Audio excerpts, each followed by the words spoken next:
नमस्कार, राज्यसभा टीवी के इस विशेष कार्यक्रम जनसंसद में आप सबका बहुत बहुत स्वागत है। मैं हूं राखी बख्शी। जैसा कि आप जानते हैं कि बिहार के चुनाव इस वक्त चल रहे हैं और जैसे ही चरण दर चरण चुनाव हो रहे हैं, वैसे ही हम कहेंगे कि परत दर परत शायद नई बातें सामने आ रही हैं, नए आयाम भी सामने आ रहे हैं। लेकिन हमारी राज्यसभा की टीम पूरे ही प्रदेश में इस वक्त जायजा ले रही है, दौरा कर रही है और हर एक जगह जाकर हम ये जानने की कोशिश कर रहे हैं कि आखिर चल क्या रहा है, लोग क्या सोच रहे हैं और जो नई सरकार हो वो कैसी हो, इसकी अपेक्षा लोग कैसे कर रहे हैं। तो एक बार हम यहाँ पहुंच चुके हैं मुजफ्फरपुर में इस वक्त और वहां पर हम खड़े हैं इस प्रख्यात एलएस कॉलेज के सामने, जहां पर हम लोगों से बातचीत करेंगे। आपको अगर एलएस कॉलेज के बारे में बताऊं तो 100 साल पुराना ये कॉलेज है और इतना ज्यादा प्रख्यात और प्रसिद्ध रहा है इसलिए कि साहित्य यहाँ पर कहीं ना कहीं पनपा बढ़ा और उसकी सोच हमको देखने में नजर आई है, चाहे वो दिनकर जी हों, डॉक्टर राजेंद्र प्रसाद जैसे व्यक्तित्व हों। और जैसा कि हमें ज्ञात भी हुआ है कि जब महात्मा गांधी यहां से उन्होंने चंपारण के सत्याग्रह की शुरुआत की तो यहां कुछ समय के लिए रात में वो रुके थे। तो शायद लगता है कि ये वो पावन भूमि है जहां महान लोगों ने आकर अपने विचार जो है यहां पर रखे या उनके बीज यहां पे जन्मे। और इसी के बीच हम सबसे लोगों से यहां से जानना चाहेंगे कि आखिर ये जो प्रदेश है वो क्या सोचता है आगे भविष्य के बारे में और यहाँ की जनता क्या उम्मीद करती है। तो हम शुरुआत करते हैं इस कार्यक्रम की उनके ख्याल जानते हुए। अगर मैं शुरुआत आपसे करूं और पूछूं कि न सिर्फ मुजफ्फरपुर के बारे में बल्कि प्रदेश के बारे में कि हम चुनाव की जो बात कर रहे हैं, क्या उम्मीद अब लेकर चल रहे हैं? हालांकि अब हम अगले पड़ाव में चले गए हैं और चुनाव के बीच में हैं, लेकिन क्या लगता है कि क्या ऐसी स्थिति होनी चाहिए जो हम कहेंगे कि बिल्कुल संपूर्ण स्थिति हो जहां तक नई सरकार की बात? बिहार की जनता एक ऐसी सरकार की अपेक्षा इस चुनाव से रखती है जो उसके शिक्षा, स्वास्थ्य, रोजगार, अमन की व्यवस्था करे और उसकी गारंटी दे। लेकिन ऐसा हो नहीं पा रहा है। हम सदियों से शायद ये सब बातें, जब मैं पहले भी शायद कार्यक्रम करती रही तो हम यही सुनते रहे, लेकिन हम बढ़े कहाँ हैं, आगे नहीं बढ़े हैं। उसके पीछे हम लोगों का जो वोट करने का जो तरीका है वो गलत है। हम लोग जाति के आधार पर, धर्म के आधार पर मत यहाँ करते आए हैं। इसी का परिणाम है कि हम संपूर्ण लोकतंत्र में अपना अधिकार आज तक नहीं पा पाए हैं। ये बहुत बड़ी बात आपने कही। यहाँ से शायद मैं और आगे जाकर लोगों से और बात करना चाहूंगी कि अगर हम बात करते हैं, आप युवा हैं, अभी तक आप युवा हैं, लेकिन अभी तक बात जो है, जैसा मैंने उन सज्जन से पूछा तो कह रहे हैं ले देकर जाति की बात होने लगती है। बिहार की बात करें और भी प्रदेशों में होती है लेकिन यहाँ ज्यादा होती है। आपको नहीं लगता है कि बात जो है वो मुद्दों की होनी चाहिए जो हमसे सरोकार रखते हैं? अभी तक हम जाति में पड़े हुए हैं। हम लोग को जातिवादी छोड़ के अपने देश के बारे में सोचना चाहिए, बिहार के आगे के भविष्य के बारे में सोचना चाहिए और वोट उसी को देना चाहिए जो इसके काबिल हो, जो हमारे देश को ही नहीं हमारे पूरे हमारे आगे वाले भविष्य को भी अच्छा। आप ये कह तो रहे हैं मुझसे इस कार्यक्रम में, लेकिन जब वोट देने जाते हैं और जब आपके नेता भी आ जाते हैं तो कहीं ना कहीं फिर जाति की बात आ जाती है। देखिए, जातिवादी वही लोग करते हैं जो सोच अपने छोटा रखते हैं। अभी तक सोच अपना डेवलप नहीं कर पाए हैं। उन्हें अपने सोच को बढ़ाना चाहिए और जातिवादी नहीं करना चाहिए। वोट उन्हीं को देना चाहिए जो लोग सही करें। जी, अगर मैं आपसे संक्षिप्त में पूछूं कि मुजफ्फरपुर में क्या और आपको होना चाहिए जो आपको लगता है यहाँ नहीं? मुजफ्फरपुर में अभी बहुत चीज चाहिए, एजुकेशन चाहिए, गरीब को घर रखने के लिए घर चाहिए, बहुत सारी चीजें हैं। सड़कें अभी वही स्थिति है, टूटे फूटे हैं कहीं भी। जो इलेक्शन का टाइम है कभी कभी बन जाता है, फिर वही पुराना हाल हो जाता है। फिर एक अच्छी बात आपने कही, इलेक्शन का टाइम आता है तो बन जाती हैं चीजें, इलेक्शन चला जाता है फिर चीजें वही आती। तो आखिर हर बार हम ये सोचते हैं कि नई सरकार अगर आए तो वो क्या नया करे, क्या अच्छा करे। आप मुजफ्फरपुर में, आपसे बातचीत हो रही थी, लीची जो है मुझे पता है कि कितना उसके लिए विश्वविख्यात ये होना चाहिए, लेकिन क्या हम कृषि को या हमारे जो यहाँ के उत्पाद हैं उसको सही तरह से बढ़ावा दे रहे हैं? अगर नहीं दे रहे हैं तो क्यों नहीं दे रहे हैं? यहाँ नहीं देने के पीछे कारण है, यहाँ ये किसान लोग जो हैं वो समय पर नेता लोग अपना नहीं कर पाते हैं। जब चुनाव आता है तो आप लोग कहते हैं कि हम ये कर देंगे वो कर देंगे, मगर यहाँ नीचे का विकास नहीं कर पाते हैं। या कृषि की अगर बात करें, मैंने तो एक उदाहरण इसलिए दिया क्योंकि इसके लिए जाना जाता है, लेकिन और भी उत्पाद हैं। कृषि जो है पूरे देश की भी हम बात करें और बिहार की बात करें खासकर, तो उसको जो जिस तरह की तरक्की उसमें होनी चाहिए वो कई बार नहीं हो पाती। लेकिन नई सरकार की हम बात करें या जो भी सरकार आती है, क्या लगता है कि आपको कृषि के बारे में आपकी चिंता है कि उसको ज्यादा बढ़ावा देना? जी हाँ, यहाँ समय पर खाद मिले, पानी मिले, ये सब मिले, ये सब नहीं मिलता है। यहाँ पे समय पर खाद तो मिलता ही नहीं है यहाँ पे। और किसानों की क्या समस्या रहती है? किसान का समस्या है कि जब खाद ही नहीं मिलेगा तो वो खेती कैसे करेगा। वो नई सरकार से क्या उम्मीद करते हैं? नई सरकार से क्या उम्मीद? नई सरकार से उम्मीद है कि वो बीज सही समय पर उपलब्ध कराए किसानों को, खाद सही समय पर उपलब्ध कराए। ये सब नई सरकार से हम लोग को उम्मीद है। और क्या आप कहेंगे कि आप जब वोट देने जाते हैं, यहाँ के लोग जाते हैं, कौन से आधार पे वो दें? जो जिस सरकार की अपेक्षा आप कर रहे हैं वो आखिर बने कैसे? हम लोग विकास के आधार पर वोट देना चाहते हैं।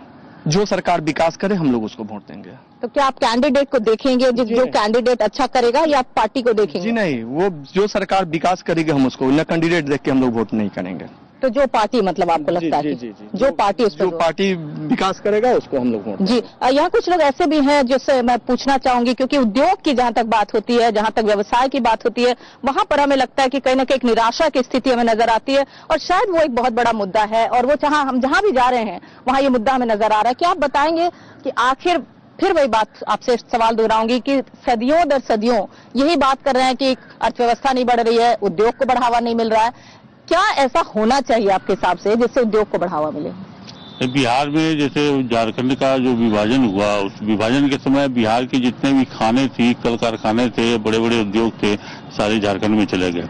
बिहार में अब कारखानों के नाम पर बहुत कम ही कारखाने बचे हुए हैं, और दुख का विषय है कि न तो केंद्र सरकार और न ही राज्य सरकार इन कारखानों पर कोई ध्यान दे रही है। आज मुजफ्फरपुर में ही जो अभी हम लोग लंगर सिंह कॉलेज के पास बैठे हुए हैं, यहाँ मुजफ्फरपुर की 3 चीजें नामी है, एक लंगर सिंह कॉलेज, एक लीची और एक बटलर कंपनी। इस बटलर कंपनी की आज दुर्दशा है आज पिछले 15 सालों से। इस संबंध में न राज्य सरकार ने कोई कदम उठाया है और न ही केंद्र सरकार ने इसके संबंध में कोई कदम उठाया। हम आशा करते हैं कि नई सरकार आएगी तो, चूंकि ये रेल मंत्रालय के अधीन का कारखाना है, नई सरकार जो भी आएगी रेल मंत्रालय के सामने मजबूती से इस पक्ष को उठाएगी, इस कारखाने की बदहाली से निकालने के लिए। एक मतलब ये आप कहना चाह रहे हैं कि जो खासकर यहाँ का कैंडिडेट हो, जो जहां आप जिस नेता को चुनेंगे उसको इस बात का इल्म जरूर होना चाहिए कि अर्थव्यवस्था को, उद्योग को बढ़ावा कैसे दिया जाना चाहिए। नहीं, कैंडिडेट को भी होना चाहिए, साथ साथ दल को भी होना चाहिए, क्योंकि बिहार में जो वोटिंग होती है किसी कैंडिडेट विशेष करके वोटिंग नहीं होती है, ये पार्टी लाइन पर ही वोटिंग ज्यादा होती है। तो हमारा इसमें सोचना यह है कि जो भी पार्टी आए बिहार के कल कारखानों के विकास के लिए एक सकारात्मक नीति बनावे, जिसमें एक कल कारखाने नए नए यहाँ पर खुले, लोगों को रोजगार मिले, यहाँ पर क्षेत्र का विकास हो। जी, और आगे कुछ और भावनाएं हम यहाँ से ले लेते हैं और बात करते हैं। महिलाओं से बात करना भी बहुत जरूरी है, सिर्फ महिला नहीं, क्योंकि आप पढ़ाती भी हैं इसलिए जरूरी है, और इसी एलएस कॉलेज में आप पढ़ाती हैं, तो बहुत सारी बातें। हम समाज को बेहतर करने की बिहार में बात कर रहे हैं, पूरे देश में बात कर, लेकिन चुनाव यहाँ है तो यहाँ की बात करेंगे। कैसे वो समाज बेहतर होगा? क्या मुद्दे आपको लगता है कि चुनकर, क्या प्रायोरिटी पहले बनाए हैं मुद्दों पे, किस तरह से हम स्ट्रैटेजी बनाए? क्योंकि ये जो आम बातें मैं और लोगों से पूछूंगी तो वो यही कहेंगे कि हाँ, शिक्षा होना चाहिए, स्वास्थ्य होना चाहिए, सड़कें होनी चाहिए।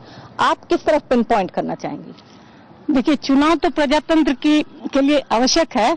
चुनाव के द्वारा ही हम अपने प्रतिनिधियों को चुनते हैं, तो निश्चित रूप से प्रतिनिधि और जो वोटर हैं, दोनों में से कोई भी कम महत्व का नहीं होता है।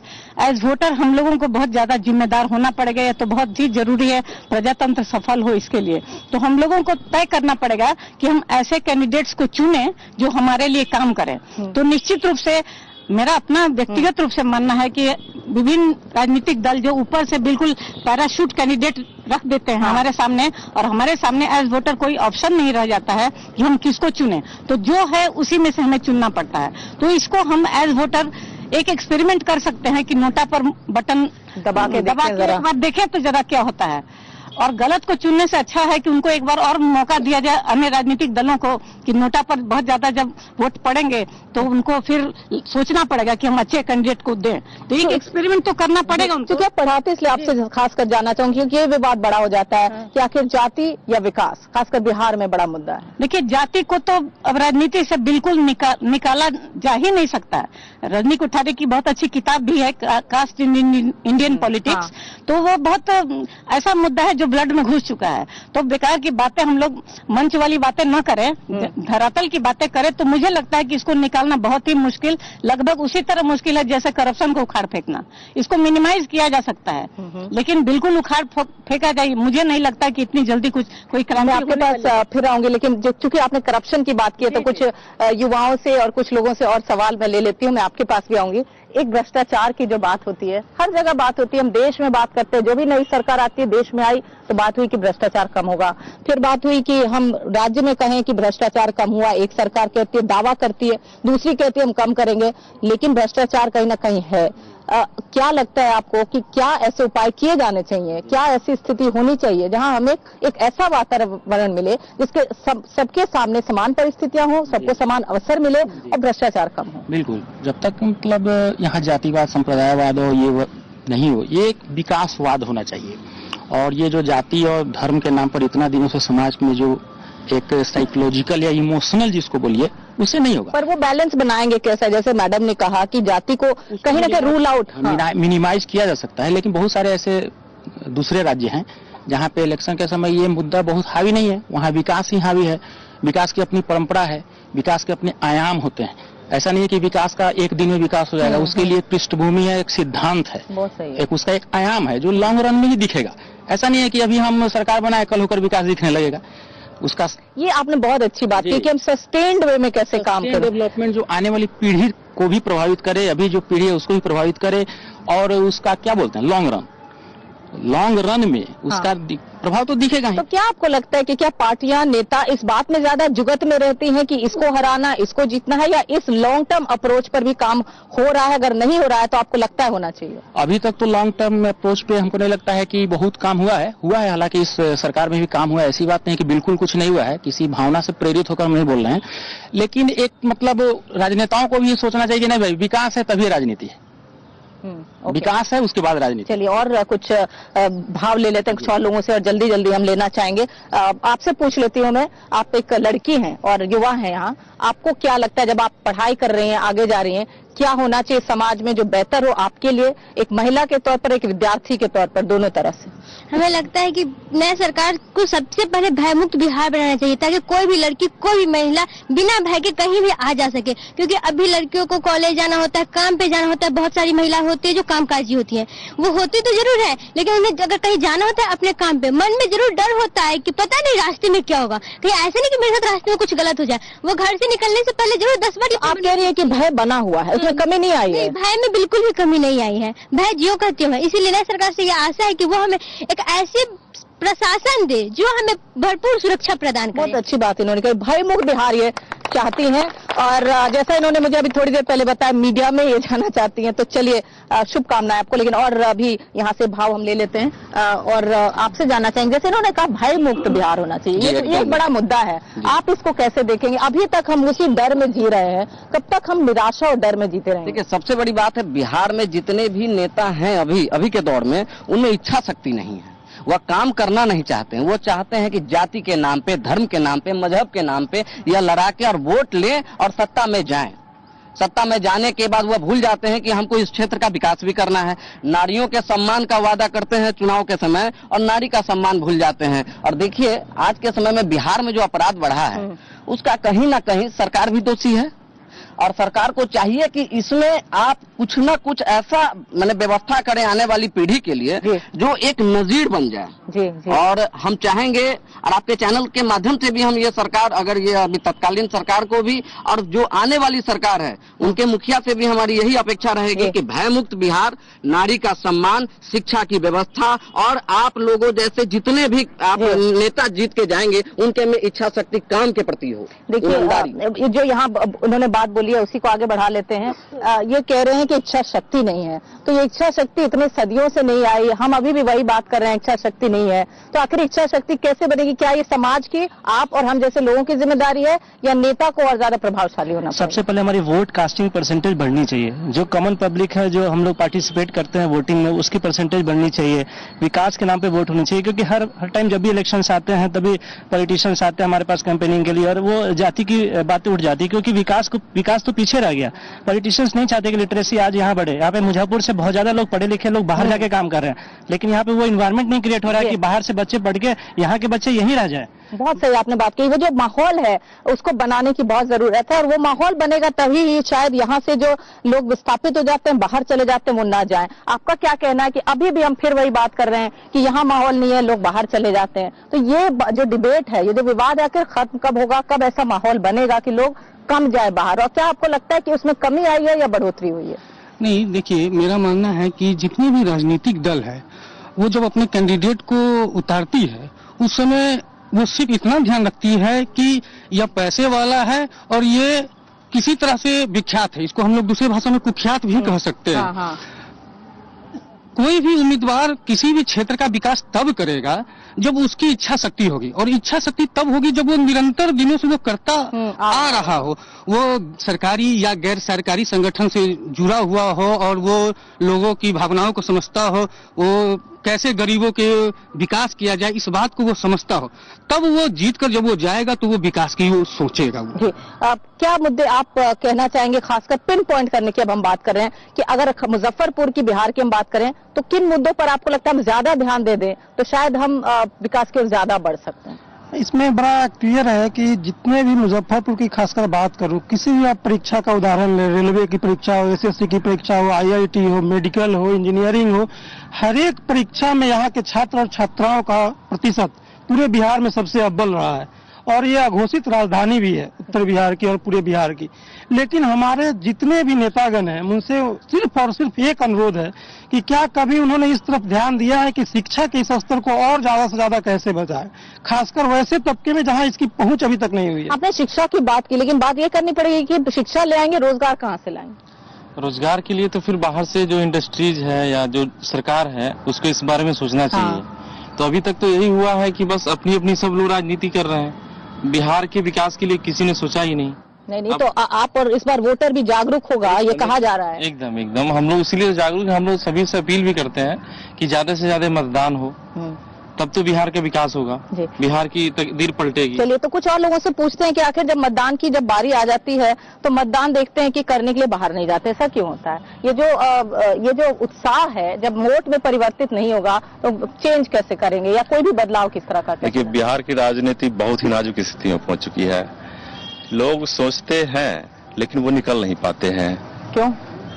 वो सोचते हैं कि हम जिसको वोट दे रहे हैं वो भी वही है, कहीं ना कहीं वो अपने काम काज में लगे रहते हैं और सोचते हैं हम अपना विकास करें और खुद की कमाई करें। इसमें जाने आने में जो खर्च होता है, और एक चीज ये होता है कि अगर कोई दूसरे डिस्ट्रिक्ट का आदमी मुजफ्फरपुर में है, उसको जाना है अपने गांव, वो सुविधा नहीं है। चुनाव आयोग तो लगा रहता है, लेकिन उसमें कुछ परेशानियां हैं जो कि लोग नहीं करना चाहते हैं। क्या परेशानियां? वो परेशानियां उसको सरकारी वे में कुछ फॉर्म वॉर्म भरना पड़ता है, तो इसमें परेशानियां लगती है, लेंथी प्रोसेस लगता है वो। और क्योंकि सबकी भावनाओं को जानना हमें जरूरी है, और इसलिए आपसे पूछना चाहूंगी मैं कि आप क्या लगता है, वो कह रहे हैं कि पहले वोट देने के लिए नहीं निकलते हैं, वहीं परेशानी आती है, वही वोट देंगे, वो शक्ति हमारी, फिर हम अच्छा नेता चुनेंगे और अच्छी सरकार बनेगी। जी, जागरूकता की बहुत जरूरी है।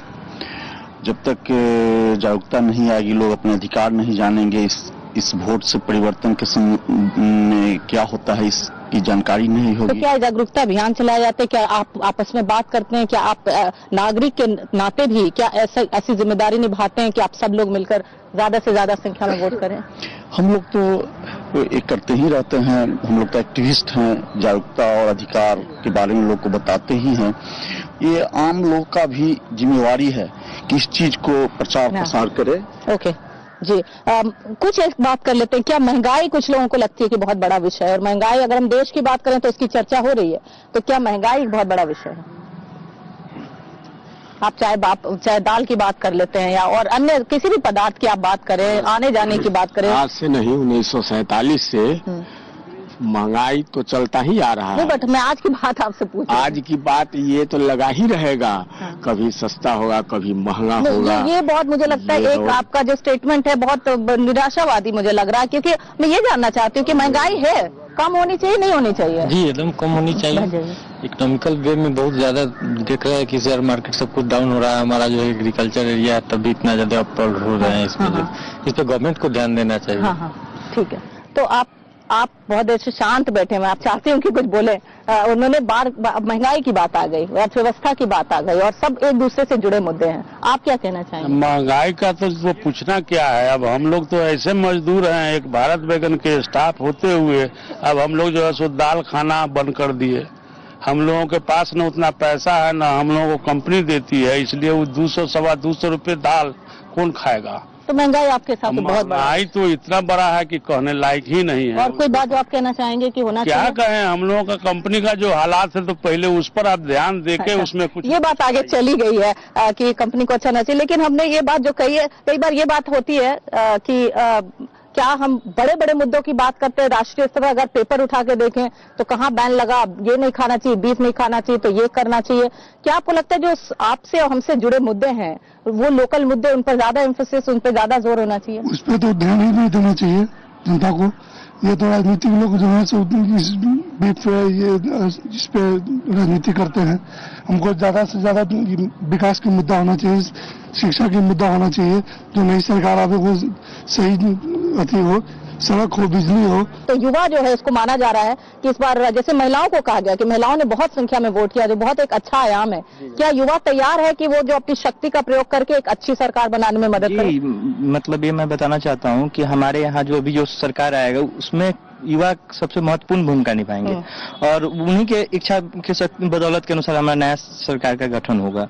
और हम युवा है तो हमें अपनी कुछ जिम्मेवारी है, जो राष्ट्रीय पर्व है हमारा अपना मतदान करना, उससे हम चूके नहीं। हम आपके न्यूज चैनल सिर्फ आप बोलिए मत, इस पर काम भी करके आप दिखाएंगे। हम कैंपेन भी करते हैं। अच्छा। और ये नहीं कि किसी व्यक्ति विशेष को, सिर्फ इतना बताते हैं कि आपकी जो प्रतिनिधि है स्वच्छ हो, साफ छवि के हो। जी, आप कह रही थी कि आप टीचर बनना चाहती है, तो शिक्षा के बारे में मैडम ने भी बात की। आपको क्या लगता है कि शिक्षा का स्तर जो है और लड़कियों के लिए या युवाओं के लिए या सभी के लिए कैसा होना चाहिए? यहाँ पे तो शिक्षा का स्तर बहुत हद तक सुधरा है, लेकिन अभी भी हर किसी के पास शिक्षा नहीं पहुँच पा रही है। अभी अगर गरीबों को बस्ती में जाकर देखे तो 14 साल तक बोला गया कि निःशुल्क शिक्षा मिलेगा हर बच्चे को, लेकिन गरीबों के बस्ती में जाके देखे तो वहाँ अभी तक शिक्षा पहुँच ही नहीं पाया। वो लोगों को पता ही नहीं है कि शिक्षा होता क्या चीज है। अगर उनको बोला जाता है कि नहीं आप अपने बच्चों को पढ़ने भेजे तो बोलते क्यों पढ़ने भेजे, क्या करेगा पढ़ लिख के। और शिक्षा एक इसलिए भी लोग नहीं जाना चाहते कि अब पढ़ेगा 14 साल तक वो पढ़ाई करेगा, फिर उसके बाद और उसको पढ़ना होगा, उतना पढ़ने से तो जॉब लगेगा नहीं, उसके बाद भी कोई गारंटी नहीं है कि उसको जॉब मिल ही जाएगी।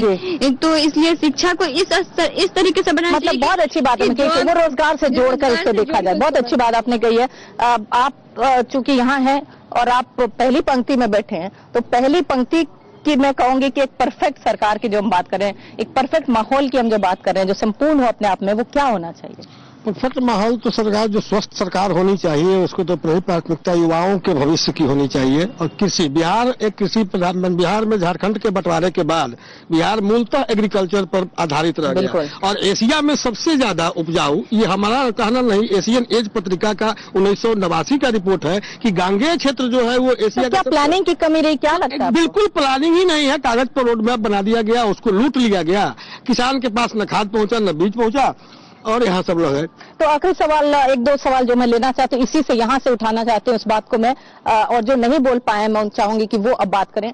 ये बात हुई कि क्या यहाँ अक्सर बिहार की बात, ऐसे शब्द क्यों सुनने में आते हैं कि लूट हो गई, जंगल राज हो गया, भय हो गया, हमें ऐसे ऐसे शब्द यहाँ पर सुनने आते हैं। हम क्यों नहीं सुनते कि हाँ हम विकास के रास्ते पे आगे चलेंगे या माहौल को अच्छा बनाना चाहते हैं? मतलब मैं देखती हूँ कि ये जो शब्द हैं, अगर हम चुनाव की बात कर रहे हैं तो बड़े हावी होते हैं। जी, ऐसा है कि यहाँ पे कभी पार्टी के जो भी नेता लोग हैं वो कभी कहते हैं इस पार्टी में जाए तो ये इस जंगल राज है, फिर उसी पार्टी में आकर उसके साथ मिलकर कहते हैं कि नहीं ये तो ऐसा होना चाहिए कि एक पार्टी में रहना चाहिए, उसको सपोर्ट होना चाहिए।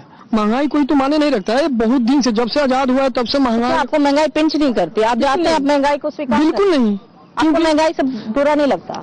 बुरा क्यों लगेगा? क्योंकि जो सरकार बनाया वही नहीं ले रहा है। एक्चुअली होता क्या है, जब पढ़ाई और शिक्षा के बारे में कर रहे हैं और दूसरा महंगाई कर रहे हैं, और वो सरकार बनता है और उसके बाद में वो जो प्रतिनिधि बनते हैं, प्रतिनिधि यहाँ आके वो वादा करते हैं कि मैं शिक्षा के बहुत अच्छा काम करेंगे, पढ़ाई का भी बहुत अच्छा माहौल रखेंगे, लेकिन वही समय आता है जो चुक जाते हैं, कहते हैं जो हम इसमें क्या कर सकते हैं। तो आगे एक कदम बढ़ाना होगा, सबको बढ़ाना होगा, जैसा कि मैडम ने कहा है और बहुत अच्छी बात कही, क्योंकि आप पढ़ाते भी हैं, तो उन्होंने ये बात जरूर कही है कि दोनों को आगे आना पड़ेगा। प्रतिनिधि कैसा हो ये वोटर की जिम्मेदारी भी है, तो वोटर चेक करेगा तभी ना आगे चलेगा। चलिए, तो ये बात बहुत सारे लोग यहाँ पर मानते हैं कि जो वोटर है उसको भी बहुत ज्यादा जिम्मेदार होने की जरूरत है। जैसा कि एक युवा हमें बता रहे थे कि वो एक कैंपेन चला रहे हैं जिसमें कि वोटर ज्यादा से ज्यादा जागरूक हो और वो आगे आए, और बड़ी से बड़ी संख्या में अगर जब तक मतदान नहीं होगा तब तक उस शक्ति का प्रयोग नहीं हो पाएगा जिसे हम कहते हैं कि वो लोकतंत्र है। और लोकतंत्र में जरूरी है कि सबकी भागीदारी हो, इसीलिए हमारी टीम भी लोगों के बीच जाकर उनसे बात करती है और इसीलिए जनसंसद में हम सभी भावनाओं को यहाँ पर आपके सामने लाने की कोशिश कर रहे हैं। तो फिलहाल मुजफ्फरपुर के इस लंगत सिंह कॉलेज से आप सबका इस कार्यक्रम को देखने के लिए बहुत बहुत शुक्रिया, और आपकी प्रतिक्रियाएं हम जानने की और कोशिश करेंगे। और हमारी टीम, जैसा कि हमने आपको बताया, कि जगह जगह दौरा कर ये पूरा जानने की कोशिश करेगी कि सच्चाई यहाँ पर क्या है। फिलहाल बहुत बहुत शुक्रिया, नमस्कार, धन्यवाद।